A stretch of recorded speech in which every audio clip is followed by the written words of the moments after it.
Hello everyone, welcome to Online Study Bytes. मैं हूं प्रतीक्षा। उत्तर प्रदेश के आवेदन की जो प्रक्रिया है वो स्टार्ट हो चुकी है और अब आप लोग आवेदन कर सकते हैं यूपी टेट के 2021 के एग्ज़ाम के लिए। पेपर 1 और पेपर 2 दोनों ही एग्ज़ाम में आप अप्लाई कर सकते हैं। पेपर 1 अगर आप कक्षा 1 से 5 तक के शिक्षक बनना चाहते हैं तो पेपर 1 में अप्लाई करेंगे। अगर आप कक्षा 6 से 8 तक के शिक्षक बनना चाहते हैं तो पेपर 2 में आप अप्लाई करेंगे।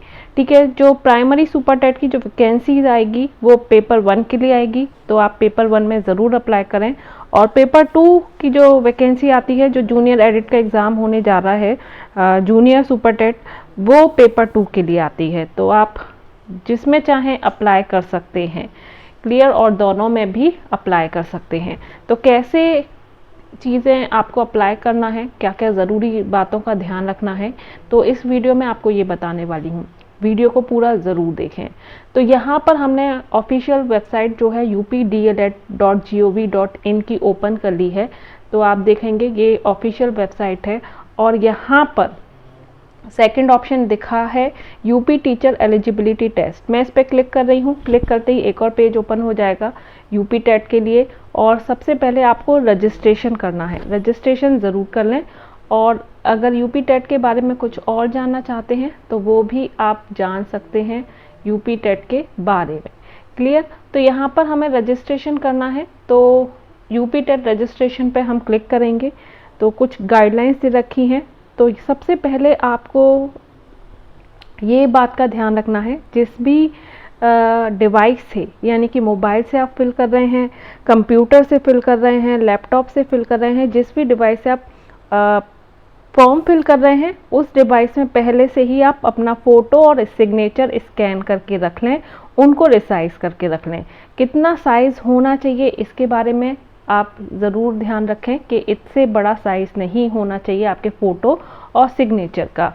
तो आप देख सकते हैं यहाँ पर मैंने एक पेज ओपन किया है जिसमें पूरी डिटेल दी हुई है। तो यहाँ आप देखेंगे तो फोटोग्राफ जो कैसा होना चाहिए, आपका जो फोटोग्राफ है वो पासपोर्ट साइज़ का होना चाहिए। पासपोर्ट साइज़ का फ़ोटो आपका होना चाहिए। ठीक है, कलर्ड होना चाहिए और फ्रंट व्यू पिक्चर होना चाहिए। क्लियर, कोई भी रिफ्लेक्शन नहीं होना चाहिए। फेस साफ साफ क्लियर दिखाई देना चाहिए। और आपने कोई भी ग्लासेस या फिर कैप या कुछ भी ऐसी चीज़ नहीं पहन रखी हो जिससे कि आपका चेहरा छुप जाए, कवर हो जाए।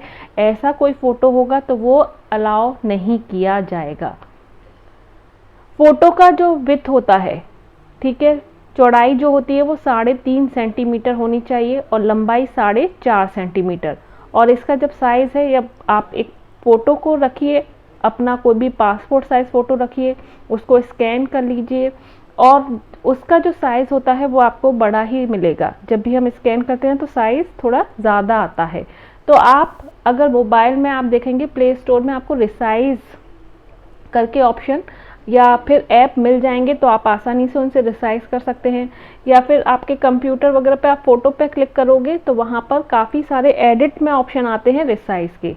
एडिट ऑप्शन आता है एक, उसमें रिसाइज साइट से आपको लिखा होता है, वहाँ पर भी आप अपना फ़ोटो को रिसाइज कर सकते हैं, उसका साइज़ छोटा कर सकते हैं। तो वो आपको कितना रखना है, 20 KB से कम का रखना है, यानी कि 20 KB से ज़्यादा का आपका फ़ोटो का साइज़ नहीं होना चाहिए। इसके बाद हम बात करते हैं सिग्नेचर इमेज की। आप सिग्नेचर को कैसे स्कैन करेंगे। मान लीजिए A4 साइज़ का या कोई भी प्लेन पेपर लेंगे आप, उस पर आपने ब्लैक पेन से सिग्नेचर करना है, ब्लैक इंक पेन से सिग्नेचर करना है। तो जिस पार्ट में आपने सिग्नेचर किया है इसको आप स्कैन कर लेंगे। ये वाला जो पार्ट है इसको स्कैन कर लेंगे, क्रॉप करके सेट कर लेंगे। इसका विड्थ होना चाहिए 4.5, ये जो होना चाहिए 4.5 सेंटीमीटर होना चाहिए और ये 2.5 होना चाहिए। तो बहुत ज़्यादा बड़ा नहीं होना चाहिए, बहुत ज़्यादा आपको पेपर का पार्ट जो है वो नहीं शो करना है।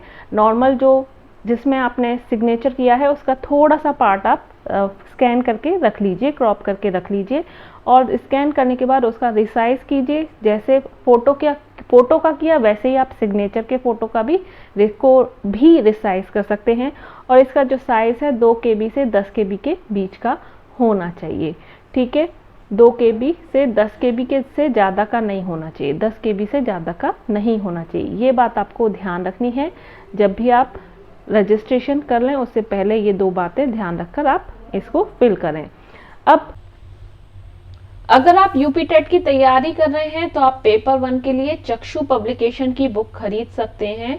चक्षु पब्लिकेशन की बुक में आपको सारी चीज़ें यानी कि पेपर 1 से रिलेटेड जितने भी सब्जेक्ट हैं, जैसे बाल विकास, शिक्षा शास्त्र, हिंदी भाषा, इंग्लिश लैंग्वेज, पर्यावरण, गणित, ये सारे सब्जेक्ट आपको एक ही कंप्लीट गाइड में मिल जाएंगे।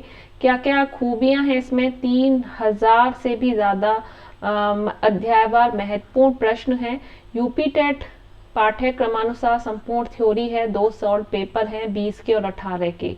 क्लियर, ये सारी जानकारी आपको चक्षु पब्लिकेशन की बुक से मिल रही है।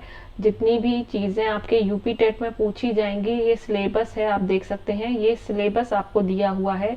जितनी भी चीज़ें आपको यूपी टेट के सिलेबस में पूछी जाएंगी वो सब दिया हुआ है। कौन से टॉपिक से किस टॉपिक से कितने प्रश्न आए हैं, ये आपको एक विश्लेषण चार्ट दिया हुआ है, जिससे कि आप आसानी से उन टॉपिक पर ज़्यादा फोकस कर सकते हैं जिनसे अक्सर क्वेश्चन पूछे जाते हैं।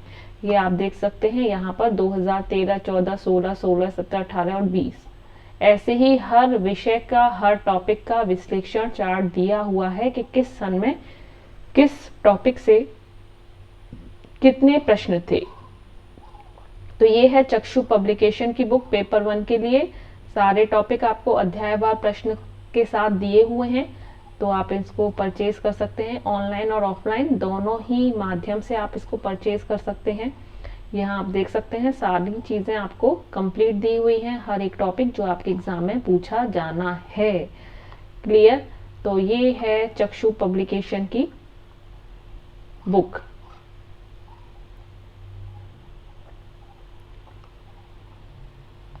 और यहाँ सॉल्व पेपर भी दिया हुआ है, सॉल्व पेपर भी आपको दिया हुआ है। सॉल्व पेपर के बाद आंसर भी आपको बाद में दिए हुए हैं, साथ ही क्यों ये आंसर हैं व्याख्या भी आपको दी हुई है। अगर आप ये कंप्लीट गाइड नहीं खरीदना चाहते हैं तो आप अलग से भी बुक खरीद सकते हैं। चक्षु पब्लिकेशन की अलग अलग सीरीज है, इंग्लिश है, बाल विकास है, गणित, हिंदी, पर्यावरण अध्ययन, संस्कृत और पूरी कंप्लीट गाइड भी है, जिसमें ये सारे सब्जेक्ट आपको मिलेंगे। क्लियर, और इसके अलावा एक प्रैक्टिस सेट पेपर भी है जो आप खरीद सकते हैं। तो ये चक्षु पब्लिकेशन की बुक्स हैं, तो डिस्क्रिप्शन में लिंक दिया है ऑनलाइन खरीदने के लिए, ऑफलाइन भी आप खरीद सकते हैं। कैंडिडेट रजिस्ट्रेशन लिखा है, इस पर मैं क्लिक कर रही हूँ। ठीक है, इस पर क्लिक करने के बाद इंफॉर्मेशन आ गई है। फीस कितनी है, फीस आपको बता दूं, दोनों पेपर भी आप भर सकते हो। दोनों पेपर अगर आप फिल कर रहे हो तो एक ही आवेदन फिल करना है, उसी में आपसे ऑप्शन पूछा जाएगा पेपर 1, पेपर 2 या बोथ। क्लियर, एक पेपर की फीस 600 है, 2 पेपर की फीस 1200 है। ठीक है, डबल हो जाएगी। तो ऐसा नहीं है कि एक पेपर की फीस 600 है तो 2 पेपर की 1000 है, जैसे सीटेट में होता है, ऐसा नहीं है। पेपर की फीस डबल हो जाएगी। अगर SC ST कैंडिडेट्स हैं तो 400 रुपये एक पेपर के लिए, 2 पेपर के लिए 800 हो जाएंगे। और अगर हैंडीकैप्ड या VIOH कैंडिडेट्स हैं तो एक पेपर की 100 रुपये और 2 पेपर की 200 रुपये आपकी फीस हो जाएगी। क्लियर, तो ये चीज़ आप ध्यान रखें, एक पेपर का प्राइस और 2 पेपर का प्राइस डबल है पहले पेपर से। अब यहाँ पर आप देखेंगे, यहाँ पर हमें आपको क्लिक करना है, यहाँ पर क्लिक करना है। यहाँ आप एरो देखते हैं, ये हाथ बना हुआ रहा है। अब पंजीकरण के लिए यहाँ क्लिक करें, तो जैसे ही मैंने इसको सिलेक्ट किया तो ये ग्रीन कलर हो गया। इस पर अब मैंने क्लिक किया है तो इस तरह का फॉर्म जो है आपके लिए ओपन हो जाएगा, जिसमें यहाँ पर पहले नंबर पे है कैंडिडेट्स नेम। तो नाम आपको यहाँ फिल करना है, फिर उसके बाद पापा का नाम, फिर मम्मी का नाम, और सारी प्रविष्टियाँ बिल्कुल सही फिल कीजिएगा।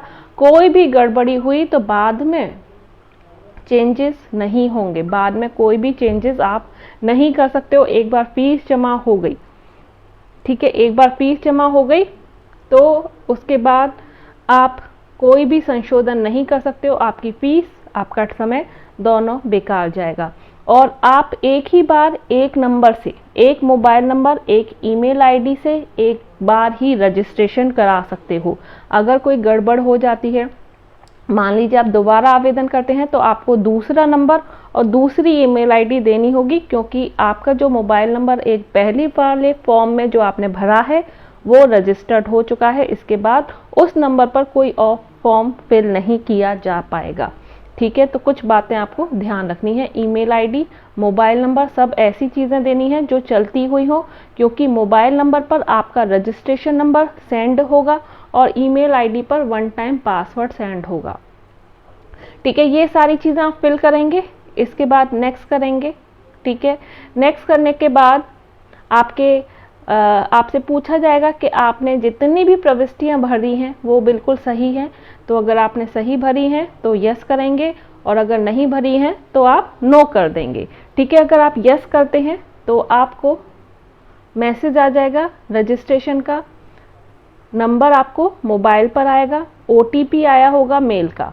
तो यहाँ पर आपको रजिस्ट्रेशन नंबर फिल करना है, फिर जो OTP आपके मेल पर आया है वो आपको फिल करना है, कैप्चा फिल करना है, लॉगिन करना है। मान लीजिए आपके मोबाइल फ़ोन पर रजिस्ट्रेशन नंबर नहीं आया है, तो यहाँ पर एक ऑप्शन दे रखा है रिसेंड और फॉरगेट वन टाइम पासवर्ड या रजिस्ट्रेशन नंबर।